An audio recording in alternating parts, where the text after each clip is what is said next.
दानि दिनाव रावबो गोजाम गारियाव गाखोनो गोसो जाला। गोदान मुगानि गोदान एसि गोनां गारियावसो गाखोनो लुबैग्रा जाबाय। बे बाथ्राखौ बुंदों बिपिएफ हानजानिफ्राय इउपिपिएल हानजायाव हाबफैनाय गोदान सोद्रोमाया। उदालगुरि जिल्ला 37 नं धोनस्रि बियाबनि सिङाव थानाय हाबगाव प्राइमारि इउपिपिएल हानजानि बानजायनायाव सा 40निख्रुइ बांसिन इउपिपिएल हानजायाव आखाइ हमफैनाय हाबाफारिया जानानै थाङो। बे आखाइ हमफैनाय हाबाफारियाव धोनस्रि ब्लकनि टिसिएलसिसिनि मासिगिरि रुजुग्रा मोसाहारि आरो धोनस्रि ब्लक कमिटि इउपिपिएल राजखान्थि हानजानि आफादगिरि रथेन्द्र दैमारिजों लोगोसे लेङाइ आफादगिरि गोबां दैदेनगिरि आरो इउपिपिएल हानजाखौ मोजां मोननानै हानजायाव हाबफैनाय रायजोफोरजों लोगोसे हबगाव प्राइमारि इउपिपिएल हानजानि दैदेनगिरि बिथांमोना हाबाफारियाव बाहागो लायो। धोनस्रि ब्लकनि टिसिएलसिसि मासिगिरि रुजुग्रा मोसाहारि आरो धोनस्रि ब्लक कमिटि इउपिपिएल राजखान्थि हानजानि आफादगिरि रथेन्द्र दैमारिया मा फोरमायखो फै आबुङै मिथिनानै लानि। प्रमद बर' बिथांनि दैदेननाय जि इउपिपिएल बे इउपिपिएल हानजाया थांनाय 2020 मायथाइनिफ्राय जि सरकार खुंगासिनो दं। दा बे सरकारा रायजो राजानि लुबैनाय बायदि लोगोसेयै थांनाय 2020 मायथाइनि बिसायख'थियाव होबोनाय रायजो राजानो जि प्रतिश्रुति बे प्रतिश्रुतिफोरखौ आखरे आखरे माने फालनबोनायखौ रायजो राजाया नुनो मोनदों। आरो नैबे 37 नं धोनस्रि समस्तियावबो मोजाङैनो बिटिआर सरकारनि जायफोर अनसुंथाइ लोगोसे जौगानाय खामानिफोर बियो जाफुंसारनाय नुनो मोनदों। आरो जों गावनो बेखौ रायजो राजाजों थाफानाय जिहेथु मावना होनानै आरो रायजो राजाया बेखौ गोजोननाय मोनदों। आरो नैबे 37 नं धोनस्रि समस्तियाव इउपिपिएलनिफ्रायनो एबार सासे बिजाथि हरनानै दैखांहरनानै बा देरहाहरनानै सरकारनि जेसेबांखिनि मोननो गोनां आसनिफोर दं आरो लोगोसे जौगानाय खामानिफोर दं बेखौ माने बे बिजाथिनिफ्राय जाहाथे मावफुंनो हायो लोगोसे खोब मोजां भाबे बेयाव जौगाहोनो हायो बेखौ नोजोर लाखिनानै रायजो राजाफ्रा इउपिपिएलखौ मोजां मोनदों। आरो थांनाय बे 5 बोसोराव जोङो रायजो राजानि जेसेबांखिनि अभाब अभिजगफोर दं समस्याफोर दं बेखौ जों रायजो राजाजों थाफानानै जोङो खामानि मावनायखौ नुनानै रायजो राजाफ्रा दिनै नैबे पुरनि हाफागाव जे भिसिडिसि बा प्राइमारि कमिटि बिनिफ्राय दिनै फ्राय बिपिएफ आरो बिजेपिनि माखासे मावथिफोर बिथांमोना जोंनि इउपिपिएल माने हानजायाव दिनैहाय जगदान जादों। बे खोब मोजां लक्षन। आरो पुरनि हाफागावल' नङा जेसेबांखिनि बेयाव जेसेबांखिनि माने भिसिडिसि बा प्राइमारिफोर दं बे गामिफ्राव दैलिक बे जगदान जाबाय थादों। आरो दा बे जाना थानायखौ नोजोर होनानै फैबाय थानाय जि बिसायख'थि बिटिसिनि बिसायख'थि बे बिसायख'थियाव इउपिपिएल हानजाया देरहागोना दिनै रोखा होननानै जों दिनै माने मोनसे बिसासाव लानो हादों। आरो जोंहा बेवहाय बटाबारि गामिनिफ्राय गासै 13 जन आरो लोगोसे जोंहा बालिगाव फाख्रिबारि गलबारि हाफागाव बेबायदि गामिनिफ्राय गासै अल टटेल प्राय 40 जनसो बेयाव जयनिं हाबाफारि लादों। आरो बियो जोंखौ जोबोद मोनसे थुलुंगा होदों गोख्रों खालामदों। खारन थांनाय समफोराव नैबे पुराना हाफागाव प्राइमारिया जोंनो बहुद देरहासार महरै भट होबोखादोंमोन। आरो थांनाय बिटिसि आरो एमएलए इलेक्सनावबो 2020 मायथाइ आरो 21 मायथाइयाव बिथांमोना बयनिख्रुइ बांसिन जोंनो भट होनो हादोंमोन। आरो एबारबो जोंहा बे प्राइमारिया गोबांथार स्ट्रं। बेवहाय जोंहा गुबुन माहारि बारा गामि गैया। जोंहा सान्थाल खैथामान न'खर दङ आरो नैबे राजबंसि गामि बटाबारि गामि दङ। बे हिसाबै जेखिनि आरो सान्थालि गामि एसे दङ जेखिनि बर' गामि आरो गुबुन माहारिनि गामि जोङो इउपिपिएल हिसाबै मोजां मोनसे दखल दङ। आं साबायखर बावदों प्राइमारि कमिटिया मोजाङै खामानि मावबाय थादों। आरो जोंहा टिएलसिसि बिथाङाबो जेखिनि बिथांनि डिपार्टमेन्टनि जेखिनि फान्ड बेखिनिखौ बिथाङा रायजो राजानो होनो हादों।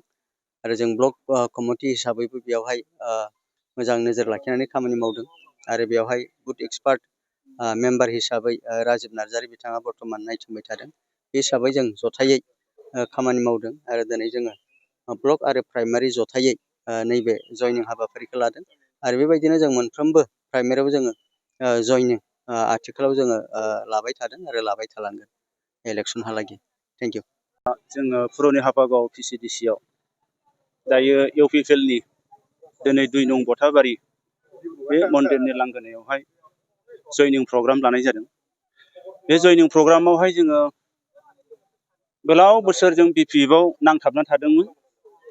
बिबान गैयाबाबो जोङो 17 बोसोरखौ BPF-जोंनो जोङो जगदान दङमोन। नाथाय दिनै फैयै फैयै जों नुफैबाय दिनैनि दिनाव जोंनो परिबर्तन नांसिगौ। दिनै परिबर्तनखौ BPF-नि दैदेनगिरि बिथांमोना साक्सेस खालामनो हायाखिसै। बिथांमोना फैलार जाजोब्बाय। दा जोङो नुबाय बे गोदान सरकार प्रमद बर' सरकारा दिनै जथेस्थ' ओनसोलाव बा बर' हारिनि थाखाय गोबां डेभेलपमेन्ट खामानि मावगासिनो दङ आरो प्लेनिं लागासिनो दङ। दिनै फरायनाय बेलायावनो हक हाग्रामा सरकारा गोलाव बोसोर बिथांमोना सरकार सालायदोंब्लाबो फरायनाय लेभेलावहाय बिथांमोना जेबो डेभेलपमेन्ट खामानि मावनो हायाखै। दिनै बर' बिजोङाव जोङो सेपारेट जोङो बर' डिरेक्टर मोनबाय। बिथांमोना बै समावहाय बेखौबो मावनो हायाखिसै। दा बे बेलायाव जोङो सोलोंथाइ बेलायाव प्रमद बर'नि सरकारावहाय जोङो जथेस्थ' आगबारायबाय होनांगोन। आरो बेल' नङा, जोंनि दानि जे सरकार गोदान प्रमद बर'नि सरकार बै समावहाय BPF-आ बुंदोंमोन बे सनितपुर आरो बिश्वनाथ आरो गहपुरनि बे जायगा गामि सोसननाय हानि मोनथाय होनाय बेखौबोथ' BPF-नि लिडारफ्रा बुंदोंमोन इउपिपिएल सरकारा जेबो मावनो हाया होननानै। नाथाय दा फैयै फैयै प्रमान जाफैबाय इउपिपिएल सरकारा दिनै बे सनितपुर गहपुर आरो बिश्वनाथनि हाखौ इसिबां बेयावहाय बर' रायजो राजाफ्रा गोदो गोदायनिफ्राय रायजो जाबोबाय। बिथांमोननो बिसोर हानि मोनथाय जेबो अधिकारनि खामानि जेबो मावाखिसै। दिनै 5 बोसोरानो जायाखै इउपिपिएल सरकारा दिनै हानि मोनथाय मोनबाय। बिथांमोनाबो बर'लेण्ड मुभमेन्टआवहाय गोबां मानसि सहिद जानांबाय। नायबोल' बहुत हाजार हाजार सहिद जाबाय। बिथांमोना दायो जोंनि बर'लेण्डआव बा बिटिआरआव थानो लुबैदों, हास्थायदों, हेफाजाब होगासिनो दङ। दा बिथांमोना मा बिटिआरआव माने हाबा नंखाय बेफोर रावा बेफोरबायदि बुंनानैसो रायजो राजाफोरखौ मिसलेट खालामबोगासिनो दङ। दा बे खेथ्रआवबो जोङो रोखा जाबाय। दिनै होनब्ला BPF-आ नंखाय खोथाखौ बांसावबाय थायो, रायजो राजाफोरखौ थगायबोगासिनो दङ। दा बेफोर खोथाखौ लानानै जोङो दिनै इउपिपिएलखौ मोजां मोनदों। आरो बेल' नङा, बहुत उदाहरन दङ। जोंलाय मानोथो गारि बोरायावलाय गाखोबाय थाबावनो, नङा होमबा?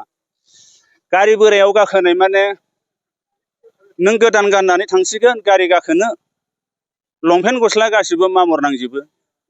दानि जुगनि मानसिफ्रा गोदान गोदान गारि सालायनो लुगैयो, गोदान गोदान गारियावसो गाखोनो मोजां मोनो। दा डिजिटेल मुगायाव दाथ' आरो आल्ट्रा बासआनो हक जियानो हक AC गारिसो फैबावबाय। AC गारियावसो मालाय गाखोनो बयबो खारलायलायोसै। दा बेखायनो जोङो बुंनांगोन गोदोनि बे गारि बोरायावलाय माथो गाखोबाय थाबावनो।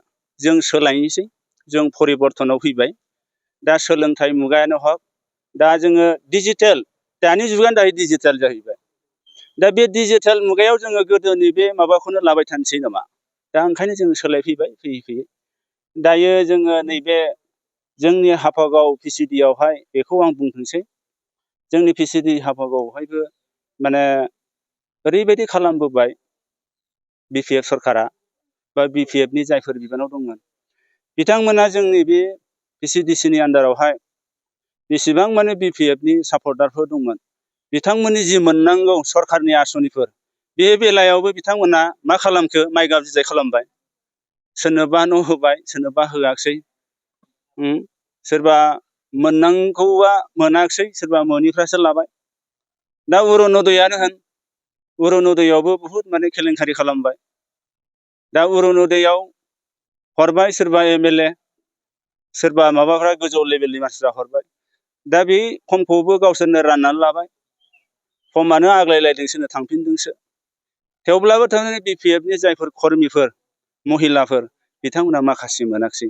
दा बिथांमोननि गोसोआव दा दुखु दं। दा बेखायनो बिथांमोना सोलायदों। दिनैनि दिनाव गासिबो जोङो ज' जानानै ओंखायनो फुराना सरकार BPFखौ बाद होनानै गोदान सरकार दा UPPL आव जों दिनै जइन जाबाय।